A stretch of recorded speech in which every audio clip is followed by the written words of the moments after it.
ये है Soni A7 mark 3, ठीक है, मतलब सोनी अल्फ़ा का मार्क 3, और ये अपना सोनी अल्फ़ा मार्क 1, ठीक है। तो अपने आप ही जो है कैप्चर कर लेगा।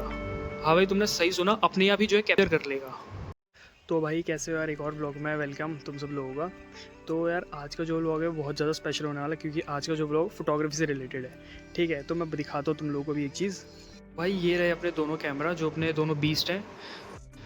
तो भाई ये है सोनी A7 मार्क 3, ठीक है, मतलब सोनी अल्फ़ा का मार्क 3, और ये अपना सोनी अल्फ़ा मार्क 1, ठीक है। ये अपना 400 नहीं, ये अपना 200 to 600 mm, और ये है 400 to 800 mm, ठीक है। अब मैं तुम लोगों को एक मतलब पहले सबसे पहले अगर इसमें कंपैरिजन की हम बात करते हैं, सबसे पहले इसके कैमरे की तरफ आते हैं, ठीक है। लेंस पे भी नहीं जाते हैं, लेंस पे बाद में देखते हैं, फिलहाल जाते हैं इसके जो है ये कैमरे, जो इसकी कैमरा बॉडी है इसकी तरफ, ठीक है। तो अगर तुम दोनों को देखेगा ना, तो जो इसका साइज़ है पहले तो उसमें डिफरेंस है, ठीक है। इसकी जो क्वालिटी है और जो इसका साइज़ है, इसके कंपैरिजन में उतना बेटर नहीं है। अब मैं ये क्यों बोल रहा हूँ मैं आपको दिखाता हूँ। देखो, मैं इंपॉर्टेंट चीज़ है वो इसका साइज़ का जो फ़र्क है, ठीक है। इसका तुम साइज़ देख सकते हो, और जो इसका साइज़ है वो कितना, मतलब अगर मैं तुम लोग को दिखाऊँ, जब तुम इसे होल्ड करोगे ना यहाँ पे, तो ये जो फील आ रहा है यहाँ पे होल्ड करने में, ये चीज़ पता है। इसका जो एरिया है काफ़ी बड़ा है। दूसरा हम आते हैं भाई अब इसकी स्क्रीन की तरफ, ठीक है। तो जो इसका बेसिक टेक्निक खुलने का वो कुछ इस तरह से तुम देख सकते हो। ये है तुम्हारा सोनी अल्फ़ा 7 मार्क 3, ठीक। अब अगर हम इस पे आए, सबसे पहले तो एक चीज़ की है सोनी ने, वो है फुल टच। जो हमारा नया वाला कैमरा है इस पर कर दिया उन्होंने फुल टच, यानी कि इन्होंने वो फुल टच ले आए स्क्रीन पे, जो कि इस पर नहीं था, ठीक है। दूसरा, ये स्क्रीन खुलने की वजह से ये होता है कि जब भी अगर तुम वीडियो शूट करोगे इस कैमरे के थ्रू, तो तुम लोगों का ना जो विजन है वो काफ़ी इंप्रूव हो जाएगा। सपोज़ कि ये इतना ही खुल सकता है, ठीक है, इतना ही एक्सपेंड हो सकता है। तो अब तुम लोग पता है, तुम इसे ट्राइपॉड पे लगाओगे तो तुम एक लिमिटेड एक एरिया तक ही, मतलब एक लिमिटेड टेक्निक पे तुम इसे खोल सकते हो।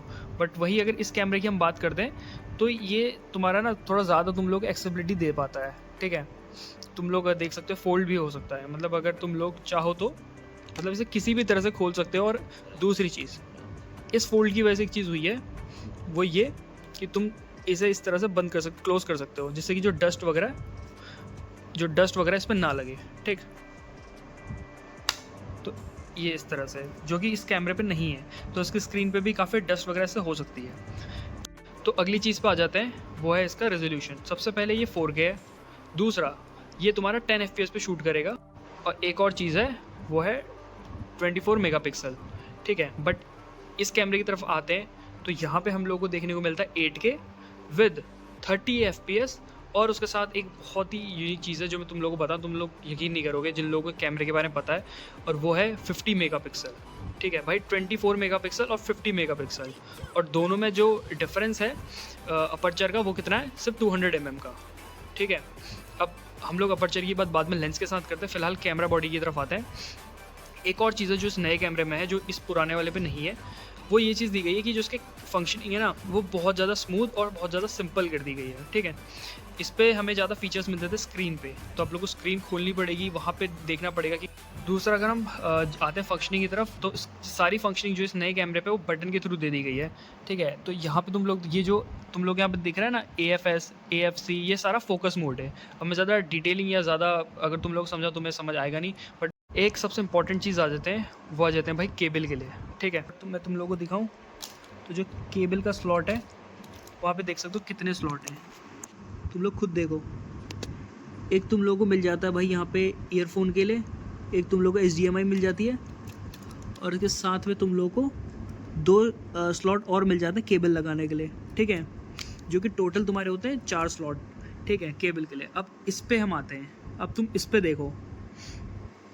सबसे पहले तुम लोगों को मिल जाता है एक यहाँ पे स्लॉट, जिस पे तुम ईयरफोन्स लगा सकते हो। तो तुम्हें ये स्पीकर से कनेक्ट करना है, तो जो तुम्हारी ऑडियो केबल लगेगी वो यहाँ पे लगी है स्पीकर के लिए। तो अब तुम लोग देख सकते हो 1 2 3 4 5 6 7, तो टोटल 7 केबल यहाँ पे कनेक्शन तुम लोगों को देखने को मिल जाते हैं, जो कि इस पर सिर्फ 4 दे। तो भाई ये काफ़ी अच्छा यहाँ पे काम किया है सोनी ने। दूसरी चीज़ जो मैंने तुम्हें बोला था कि भाई ये है 200 to 600 mm, और ये है 400 to 800 mm। तो ये mm क्या है, ये फोकल लेंथ है। फोकल लेंथ हो गया मतलब कि कितना जूम कर सकता है camera. Zoom in the sense कि जब हम इसको इस तरह से, ये भी 200 पे है, ठीक है, अगर हम इसे इस तरह से बढ़ाते हैं तो ये उतना ज़्यादा जूम कर रहा है, ठीक है। तो वैसे ही इसका जो जूम है वो 400 to 800 है mm, मतलब ये ज़्यादा दूर तक जो है तुम्हारा जूम कर सकता है, मतलब कि कोई चीज़ अगर ज़्यादा दूर है तो उसको एकदम मतलब हम लोग ज़्यादा क्लोज लेके पिक्चर क्लिक कर सकते हैं। तो इससे होता क्या है भाई, सिंपल सी चीज़ है कि भाई अगर कोई चीज़ कितना दूर है वो हम उतना पास लेके आ सकते हैं। तो फोटोग्राफी यही तो है कि हम एक जगह दूर बैठे बैठे डिस्टेंस से हम किसी भी चीज़ की पिक्चर क्लिक कर सकते हैं, मतलब ज़्यादा एरिया कवर ना करके, एकदम उस पर फोकस करके। वो है तुम्हारा भाई प्री कैप्चर। अभी प्री कैप्चर क्या है?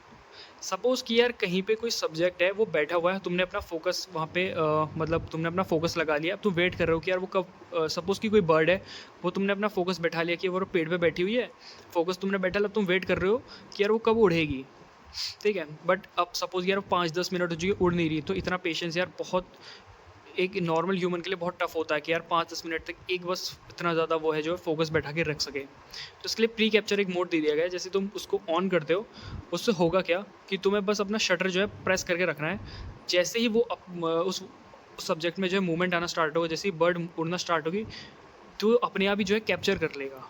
हाँ भाई, तुमने सही सुना, अपने आप ही जो है कैप्चर करना स्टार्ट कर देगा। यानी कि कंटिन्यूस शॉट में वो अपने आप ही कैमरा, बस तुम्हें इसे प्रेस रखना है और तुम भले ही फोकस ना करो उसके बाद, मतलब वो मूव करता रहेगा, फोकस अपने आप होता रहेगा तुम्हारे सब्जेक्ट पे और पिक्चर क्लिक हो जाएगी। तो ये जो है सबसे इंपॉर्टेंट चीज़ है फोटोग्राफर्स के लिए, जिसकी वजह से भाई इस कैमरे की डिमांड इतनी आ रही है। यही है भाई जो सोनी ने एक बीस्ट बना दिया ना, यही है दोनों में मेजर डिफरेंस। दूसरा भाई, इस कैमरे की एक टैगलाइन है जो सोनी ने इसी कैमरे के साथ बताई थी, वो है Alpha 1 Mark II for professionals. यानी कि भाई ये हर किसी के बस की बात नहीं है कैमरा चलाना या ये लेंस चलाना, सिर्फ प्रोफेशनल्स के लिए है। तो तुम्हें यार एटलीस्ट 3-4 साल का एक्सपीरियंस होना चाहिए, तब जाके भाई तुम इसे यूज़ कर पाओगे। अदरवाइज़ तुम्हें कुछ समझ नहीं आया कि कैमरा हो क्या रहा है और कैसे यूज़ करता है। तुम लोग फंक्शन ही यूज़ नहीं कर पाओगे और तुम बोलोगे कैमरा ही बेकार है। तो भाई कुछ एक्सपीरियंस लो कुछ साल का, उसके बाद ही तुम इसे यूज़ कर पाओगे। तो आई होप गाइस तुम लोगों को वीडियो पसंद आई हो। इस वीडियो के थ्रू अगर तुम लोग थोड़ा भी फोटोग्राफी के बारे में जाना, या फिर तुम लोग को थोड़ा भी इंटरेस्ट है DSLR के बारे में, कैमरा के बारे में, फोटोग्राफी के बारे में, तो बस मैं यही चाहता था। तो बाय बाय गाइस, फिर मिलते हैं आपसे एक दूसरे ब्लॉग में। Bye bye guys.